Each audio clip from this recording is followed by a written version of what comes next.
Welcome back to Temeron's Tactics. This is Dominions 4, Gameplay Tutorial Part 3. We're just ready to hit end turn on our first turn, so here we go. We just recruited some units. Now if we go to Army Setup, there's the 14 light infantry that we recruited, along with the Sacred Serpent. We start with these guys down here, underneath Faiz the Commander. All right. But we still have one more turn before our prophet is going to appear, because you'll recall that the Lizard King is slow to recruit. So now I've got one more month before he appears. Let's recruit one more batch of units. I want another 2 Sacred Serpents and just a bunch of light infantry until I spend all my resources or gold, whichever comes first. Then on the next turn we'll have our prophet and we'll have a bunch of units there. I'll hit exit, and then we also need to change our research a bit. We're almost up to level 1 thaumaturgy. We only have 6 points left. So I also want to research enchantment. Those are the 2 spheres of magic that I intend to focus on in this game. So I'm going to bring this up until it has all but 6 points in enchantment. So that way next turn I'll get just barely enough to finish that first level of thaumaturgy and get, 2/3 of the way through enchantment as well. Okay? So that's turn 2. Now we want to go back to research, and we want to take, let's see, we've only got 12 points left now to get enchantment 1. Let's go ahead and put 12 points into enchantment, and then the rest of those are going to go back into working on thaumaturgy 2. So next turn we'll have level 1 in both of those spell spheres. So now we have our prophet. Looks like Tabira Kalamak is the name of our prophet this time. Okay, so he's our level 3 priest, the Lizard King. We need to now declare him prophet as this turn. So let's go ahead and choose, instead of defend, we're going to have become prophet be his orders for this turn. So now when we hit end turn, next turn he'll become the prophet again. Okay. So now we've completed our research and enchantment. So we can go back to view research. We see that we've got part of the way through thaumaturgy, so let's get those 12 points back and put them back here so that we're working on level 2 thaumaturgy now. Proclamation from Cetus. We've declared our prophet, and so did Asphodel. So they probably followed exactly the same process that I chose and recruited a guy that was slow to recruit and then declared him. So here we are at this turn. Now we've got Tabira Kalamak, and he is our prophet. We can see he's a level 4 priest, which means he has access to the level 4 priest spells, which we wouldn't normally have had unless we chose this route for choosing our prophet, you see. We're now ready to go. We've got our prophet declared, and we've recruited a couple of units, so now we're ready to form our army and launch an attack on one of the neighboring provinces. Here's how you do that. First thing is you want to determine who's going to lead your armies, and that can be either your prophet or your pretender god usually. If we look at them, the leadership 120, that means they can lead 120 guys. Leadership limits, normal units, 120. And sometimes you have an extra ability to control undead and demons or magical beings, and he does actually have the ability to control magical beings as well. And he has a squad morale bonus of +2 for up to 4 squads. So he can have 4 squads of guys, and everybody in those squads would have +2 morale. Looking at the prophet, he also has leadership 120, no magical being control. So I'm going to put all of my guys into Temeron.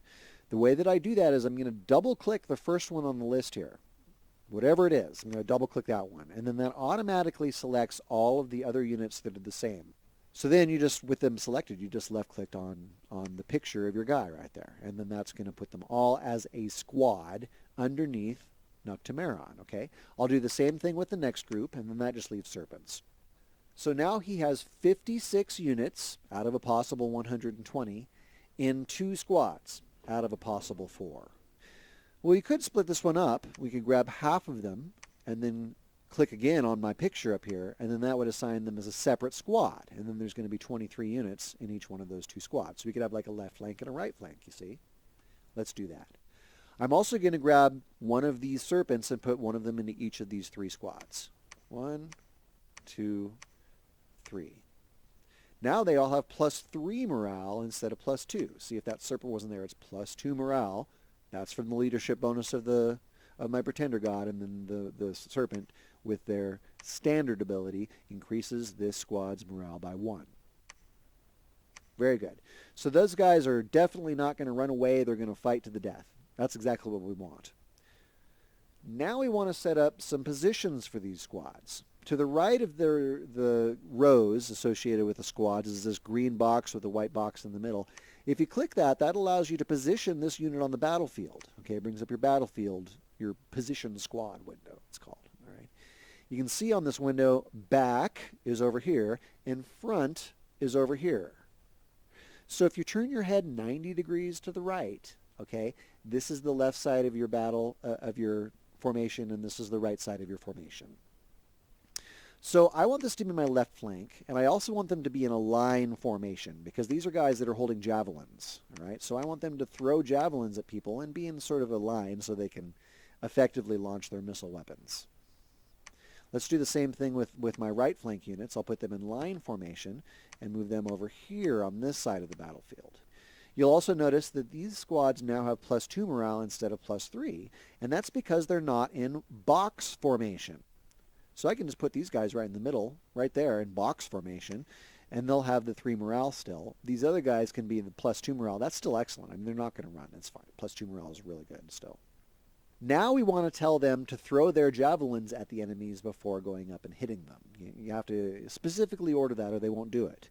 And that's under set battle order. So this is my left flank, the one that's in white right here, this group. Okay.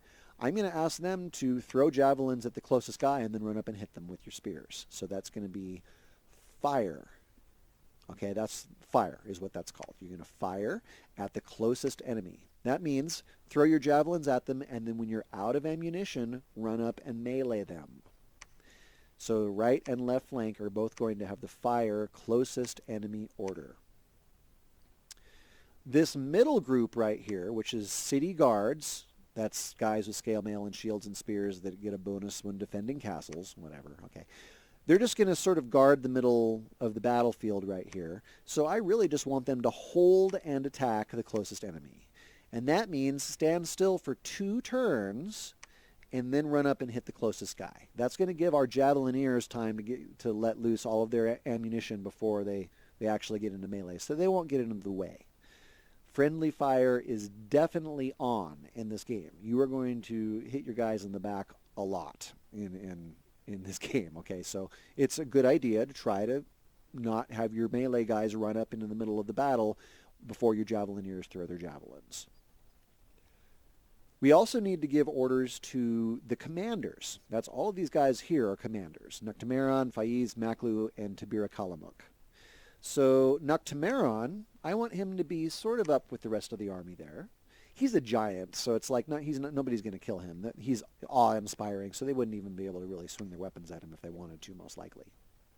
So let's put him way up front. And for battle orders, they have sort of different screen here. I want him to generally cast spells, is what I want him to generally do. And if I choose cast a specific spell, it'll allow me to choose any of those enchantment or thaumaturgy spells that we've researched so far. Resist magic.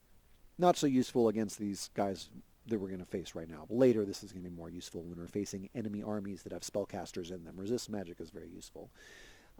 Communion Master and Slave allows me to build up a group of spellcasters and have one be the primary spellcaster, and it makes him much, much tougher and able to cast a lot more spells and have them be a lot more powerful. And the slave guys just kind of stand there and channel into him, like a casting group kind of thing. Okay, it's very effective. So none of these spells at level 1 of enchantment and thaumaturgy are particularly compelling at this point. So I'm just going to allow him to just sort of choose his own spells. Whatever he wants to cast is fine with me, basically. And then for the Lizard King, Tabira Kalamuk, our prophet, let's position him as well, right behind our pretender god, because he's not quite so tall. And we'll have him cast spells as well, but him I want to cast specifically this level 4 priest spell, Fanaticism. Fanaticism is the same as Sermon of Courage, but affects everybody on the battlefield. What is Sermon of Courage? It increases our morale. So Fanaticism increases everybody's morale in our entire army. So that's the first thing that I always want him to cast. Maklu's going to just stay back and research, and Faiz is going to just stay back and wait for reinforcements to happen. So they're not going to really take place in this battle, so I'm just going to not give them any orders. Let's also go to recruit units, and we want to set a repeat order now. Now that we've got all of our, our prophets recruited and we're all ready to set out and start doing things, we want to build a research team at our capital here that's just going to continually research spells for us. And for us, that's going to be comprised of shaman. Shaman costs 90 gold and 2 resources each. And if we look at the shaman, they have 1 astral and 1 nature by default. And that's exactly the spell series that we've chosen for our guys. They're the cheapest researcher. They have 9 research each, okay, and they don't cost that much. And we just want to continually recruit shaman. So there you go. There's one of those, and I'm going to check repeat recruitment. I really want to do the same thing with our other units here at home as well. So I'm going to go ahead and grab, let's say, 10 light infantry. That's 10. And then let's give ourselves a couple of these heavier infantry as well. If you right-click the heavy infantry, they have scale mail, an iron cap, and a shield and a spear. They lose the javelin for more armor. So that would be more of like our second rank guys. So let's order up just a couple of those as well. And we'll just leave them on repeat recruitment as well. So now we're ready to launch our attack on one of these neighboring provinces, and that's what we're going to do in our next video. So again, you're watching Temeron's Tactics. My name is Temeron. Please make sure to subscribe to my channel and stay tuned for the continuation of this gameplay tutorial series.